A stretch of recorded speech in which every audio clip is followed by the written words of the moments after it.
Welcome to this presentation providing an update on the Amite River and tributaries east of the Mississippi River, commonly known as the Darlington Dam Study. My name is Sarah Bradley, and I'm a Senior Project Manager with the Corps of Engineers New Orleans District. We're here today to provide an update on the study, our progress to date, the current status, and our path forward.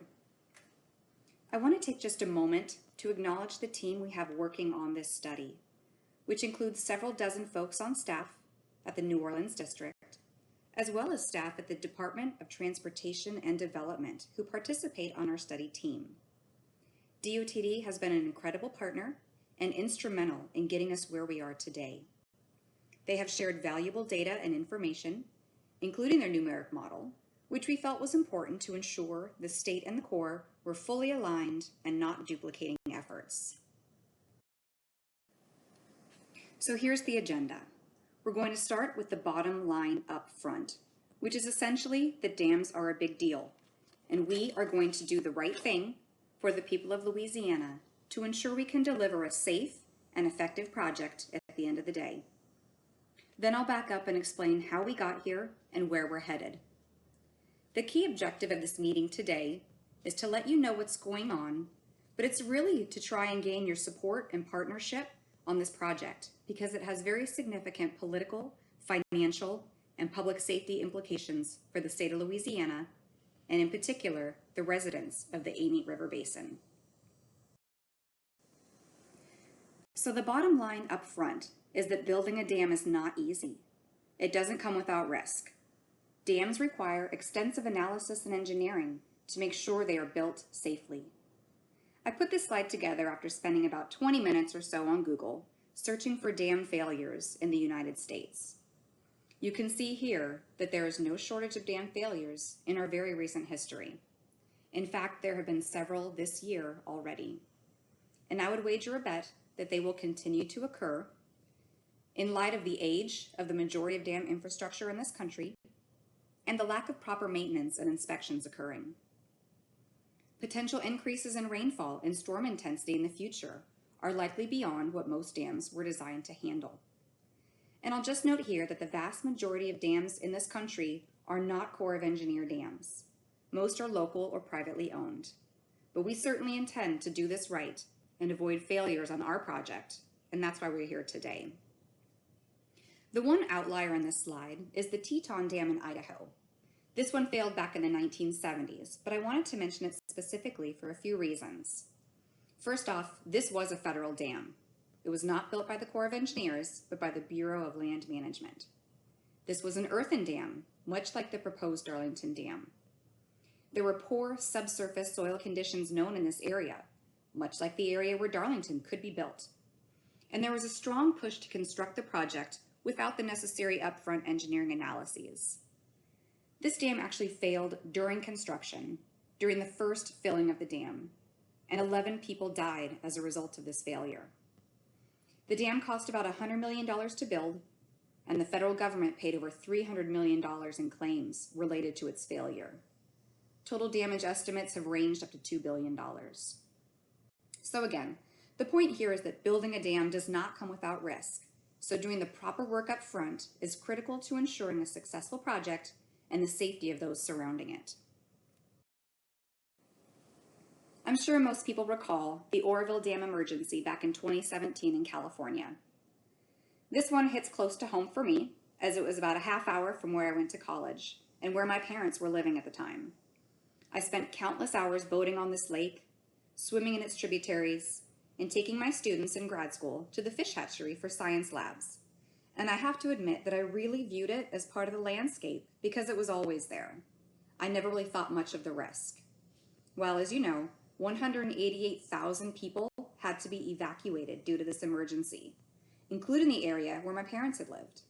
And it was primarily caused by poor soil conditions underneath the spillway and vulnerabilities in the design.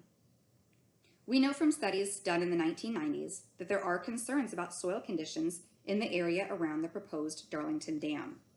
And so we know we have to do the necessary engineering analyses to support a design that can lead to a safe and successful project for this region.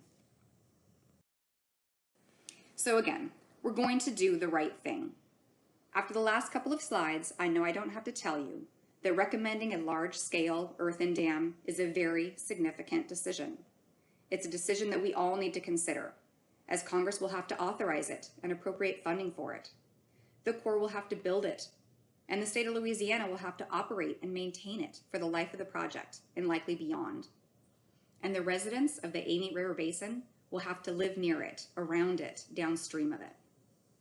In order to make such an important decision, we need more information up front. We need detailed engineering analyses that aren't typically conducted in the feasibility study phase of a project. We plan to pull the most critical analyses, typically conducted in the design phase of the project, back into the study phase so that we can increase our confidence that this is the right plan, that it can be constructed in those soils, that life safety concerns can be addressed, and that we can accurately estimate the costs before it gets authorized by Congress. In order to do those additional analyses, the district is making a recommendation to the Assistant Secretary of the Army for Civil Works to advance the design of this project and advance our level of analyses beyond what is typically done in the study phase. Investing some extra time and effort up front on this will significantly reduce the risk moving forward. It's likely to save money in the long run and will help ensure life safety is being appropriately addressed. I'll go into more detail on these items later in the presentation, but let me just take a step back and walk you through the study and how we got here. The authority for this study came from a 1967 resolution, which recognized at that time the importance of flood risk management for this region. This is also the authority that led to the studies on the Comite River Diversion and East Baton Rouge flood control projects that are currently under construction. Many of you may know that this is the third time we've studied a possible dam in this area. It's fairly clear this is the best way to provide large-scale flood risk management to this region. The funding for this study came out of the Bipartisan Budget Act of 2018, which followed the Great Flood of 2016 in Baton Rouge and the surrounding communities. So there is no doubt that flooding has been a major concern for this region for many decades and will continue to be so into the future without a comprehensive solution that will likely include efforts on the federal, state, and local levels. It's important to note that Order 2014, Section 1001, requires new studies to be completed within 3 years and $3 million. We started this study in October of 2018 and have an expected completion date of October 2021. It's also important to note that the Bipartisan Budget Act provided full federal funding up front for the study, so there is no local cost share required. That being said, DOTD is our local sponsor and partner in the study and has been a key player in the development of this project.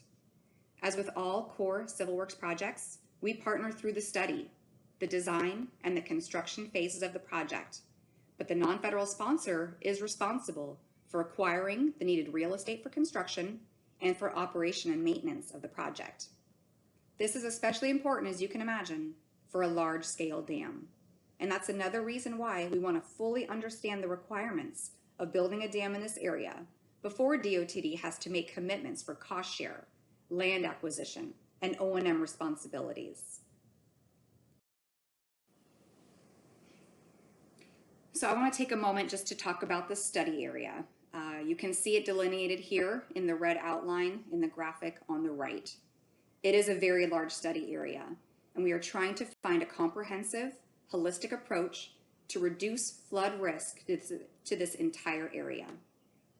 There are about 900,000 people that live in the study area, with more than half in East Baton Rouge Parish. The study area has over 260,000 structures, and of those, about 80% are in the Middle Terrace area of the basin. Speaking of the Middle Terrace, it's important to understand the topography of the basin and how that limits and defines our opportunities for flood risk management. The elevation changes in the basin provide opportunities to hold back water in the upland hills, but the relatively flat terrain of the lower basin presents a challenge for floodwater retention and management. That's why the Darlington Dam, located in the upland area, is effective at reducing flood risk throughout the basin, and I'll speak more to those details in a moment. I do want to quickly call your attention to the Comite River Diversion in purple and the East Baton Rouge Flood Control Project in green on the western side of the basin. These are core projects currently under construction that I know you are all tracking. But it's important to note that these projects were assumed to be in place and operational for the purposes of this study. As many of you know, the tentatively selected plan is construction of a new, large-scale, earthen dry dam, what we're calling the Darlington Dam, as well as non-structural measures to reduce residual risk that remains with the dam in place. You can see in the map on the right the study area delineated in red. The dam is at the top of the map, and I'll show you a zoomed-in version of that on the next slide. The shapes in light green highlight the 25-year floodplain and are those areas that will be considered for non-structural measures. As you can see, they extend throughout the majority of the basin, particularly along the waterways, but are really evident in the lower basin, where that flat terrain, combined with the headwater flooding from the rivers and the tailwater flooding from wind and surge, result in some fairly large areas falling within the current 25-year floodplain. Both the structural and non-structural plans will be optimized in this study, which means that various dam heights and levels of risk reduction will be analyzed to be sure we're right-sizing the dam. Same for non-structural. Once the feasibility level design of the dam is complete, we'll take a look at structures continuing to see damages and consider non-structural measures to address those, such as elevating homes and flood-proofing non-residential structures. The total cost for this plan is estimated at $2.3 billion, and the benefit-cost ratio is about 1.2. I do want to note here the significance of uncertainty on the cost of such a large-scale project. As it stands right now, we have about a 10% level of design on the dam. That means there is a great level of uncertainty with regard to that design and its associated costs. If, by doing the extra work we are proposing to do in the study phase, we can reduce the contingency on the project by 1%, that equates to a $16 million reduction in cost for construction. Similarly, if we can reduce our overall contingency by 5%, we can see an $80 million reduction in the cost of the project. So here's the zoomed-in graphic of the 25-year Darlington Dam. You can see the footprint of the dam in yellow at the bottom of the slide. You can see the area upstream of the dam, and highlighted in green is the flood control pool. This is the area that will be inundated during a 25-year event with the dam in place. These are the properties that may need to be acquired to build the dam. The area highlighted in orange represents the area that would be inundated during the probable maximum flood. Although the dam will be designed to hold back a 25-year event, we know larger events can and will occur. And this is the area that we would expect to see water under that maximum event. Lands in between the green and orange lines may need to have flood control easements placed on them. Typically, flood control easements prevent folks from building in that area, but may allow for them to continue practices such as hunting, grazing, and recreating. And those types of details will be further defined in the next phase of the project. So this slide shows you the reductions in water surface elevation, or lowerings, as we move downstream from the dam. You can see with the 25-year dam in place, and that's the row boxed in green in the table, that we're getting close to 9 feet of lowerings in Grangeville, just downstream of the dam. Lowerings are in the neighborhood of 6 to 7 feet near Denham Springs, and we're seeing lowerings of 2.7 feet in Port Vincent. This indicates that the dam is very effective at lowering water levels and reducing flooding through the majority of the study area, and that significant lowerings are achieved along the main stem of the Amite River in the middle terrace, which, as I mentioned earlier, is where about 80% of the structures in the study area are located. Of course, the lower we get into the basin, the flatter the terrain, and the further from the dam, those effects become less significant. And that's where our non-structural component of the recommended plan comes in. Those measures, such as elevating homes and flood-proofing businesses, will further reduce flood risk within the basin, particularly in the lower basin. So we spent a good deal of time talking about the risks of dams, and I wanted to step back for a moment and just remind everyone about the benefits of this project that help validate why this is our recommended plan. Up to 15,000 people are expected to benefit from this project. Up to 10,000 people will benefit directly from the dam. About 80% of structures that would be damaged by a 25-year event today would see less damage with this project in place. 35% of structures would see reduced damages directly from the dam, not including the non-structural improvements. And that's about 3,700 structures for the 25-year event. But I'll note that over 37,000 structures would see reduced damages during a 500-year event with the dam in place. Not to say damages would be eliminated, but they would be reduced. This recommended plan would provide $109 million in average annual benefits, $65 million just from the dam. So this means after the costs of the plan are accounted for, the nation is saving $109 million every year. And this could be savings from things like flood claims, homeowners insurance, home repairs, etc. Bottom line, the benefits of this project outweigh the cost. So now that we've reminded you of the benefits, I want to jump back to the risks involved with living near a dam. This graphic is to scale, and it shows you what a person, a house, and a mature tree would look like in front of the dam. That big brown image is the face of the dam, and that person could be you standing in front of it. I know if it were me, I would want the best engineering available to ensure I would be safe downstream of this dam. The inset picture is similar, but from a different perspective.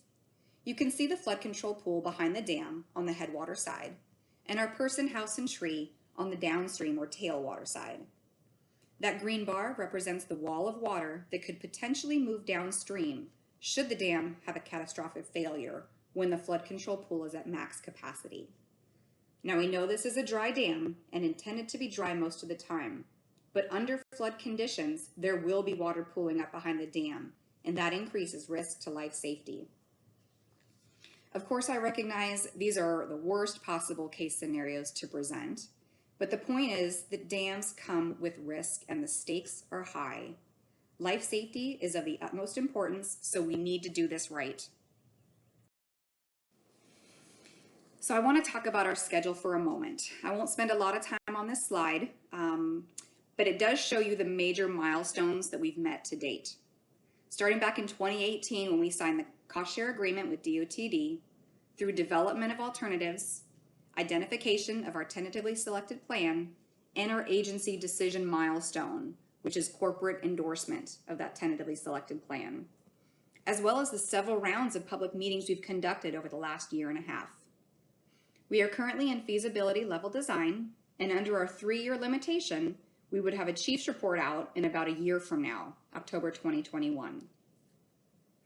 But I have to note, this schedule is based upon absolutely no field data collection.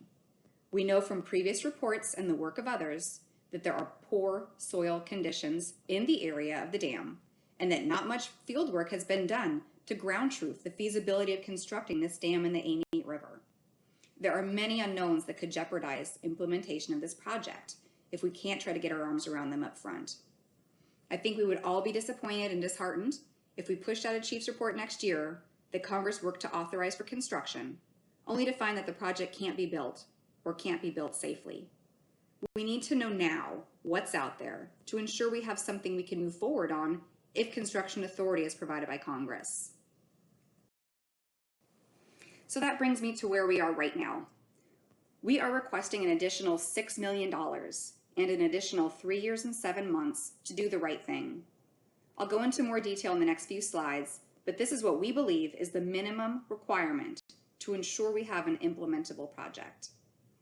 We do expect the additional funds to be 100% federally funded with Bipartisan Budget Act of 2018 dollars. So we do not expect the state would have to cost share this additional feasibility level work, which is good news. And we do expect a decision from the Assistant Secretary of the Army for Civil Works in the fall timeframe. Okay, so I want to walk you through how we got here and our decision process for this request. I think we all know on some level that recommending a dam was going to be a big deal. This was confirmed by both internal as well as external technical reviews that indicated additional work was needed to reduce risk to an acceptable level. We also recognize the likelihood of significant impacts to environmental justice communities, especially those in the area within the dam, as well as impacts to cultural and environmental resources, and socioeconomic impacts due to the loss of tax base as the result of large land acquisitions required to construct the dam. The majority of these impacts are in St. Helena and East Feliciana parishes, and so we need to better understand those impacts and have a plan to address them before we move forward. The safety of this dam is so critical. According to the Association of State Dam Safety Officials, between January 2005 and June 2013, state dam safety programs reported 173 dam failures and 587 incidents. So we know that dam failures and incidents are quite common, even in recent history, and so we need to take care to address that appropriately up front. So what are we going to do about those items I just mentioned? And how are we going to spend the additional time and money we are requesting? First off, we're going to achieve a higher level of design for the dam.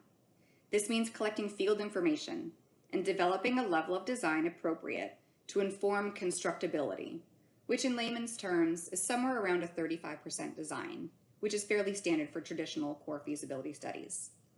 This will be done by pulling critical engineering efforts, which are usually done post-construction authorization, into the study phase, so we are accelerating our design up front and under a non-cost-shared scenario. We're going to address life safety in a detailed and quantitative way through what's called a semi-quantitative risk assessment.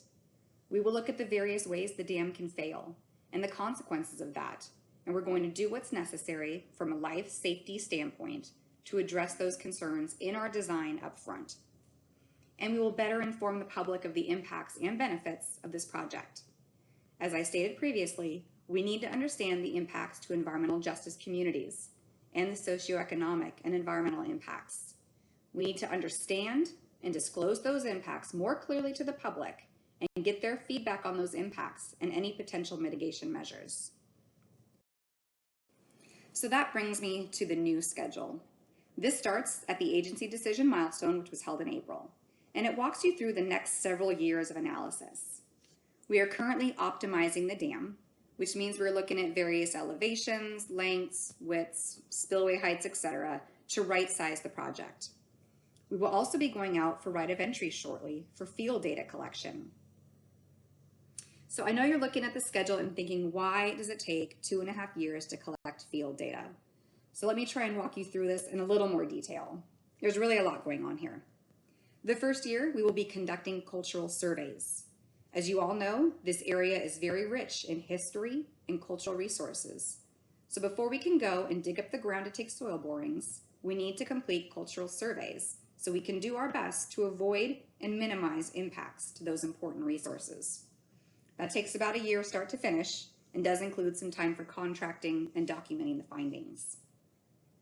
Once that's complete, our environmental and engineering folks will get together to develop a field investigation plan for the borings that avoids and minimizes impacts to the resources we found during the cultural surveys.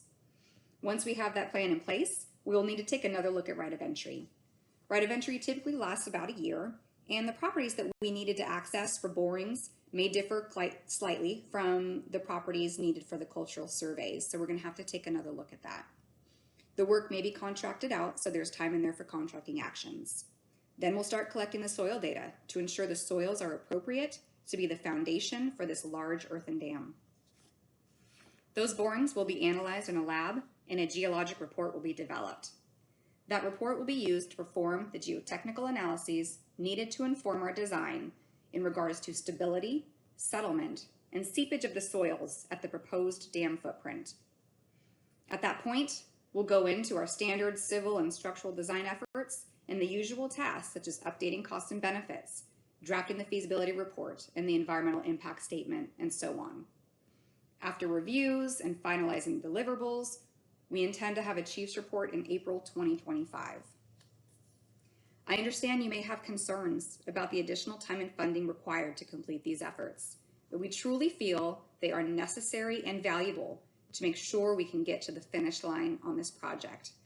And I want to remind you, these are efforts that we would do anyway. We're just recommending that they be done sooner rather than later to help ensure the dam is feasible. So this is a summary slide that walks you through a comparison between what we can accomplish under our current schedule on the left and what we can accomplish under the schedule we're recommending based on the fact that a dam is our recommended plan on the right. I'll tell you, if our recommended plan was a non-structural project or a levee system, we could finish this in 3 years and $3 million. But recommending a dam means that more work is needed up front to fully understand the requirements of such an endeavor. I also want to mention that we have committed to incremental funding and interim decision points within the study phase to ensure we have corporate buy-in within the agency on our next steps. What this means is that we will have a decision point after the cultural and environmental surveys are complete and prior to starting to collect borings. We will have another decision point after the borings are collected and the geotechnical analysis is complete. And there will be a final interim decision point once the benefit-cost ratio is calculated, but prior to writing the final report. These interim decision points will allow us to ensure that the next segment of work and those additional expenditures of funds are warranted and justified. And this will allow the agency to make sound investment decisions along the way and change course if needed. Again, the real intent here is to have a plan outlined in a chief's report that 1, we are confident can be constructed, 2, is designed well enough to have accurate costs going to Congress for authorization, and 3, that we have done right by the people of Louisiana with regard to considering life safety, cultural and environmental impacts, and socioeconomic impacts associated with implementation of this large-scale dam. I want to thank you for taking the time to listen to this presentation, and I look forward to opportunities to provide additional updates on the study as we go along. Thank you.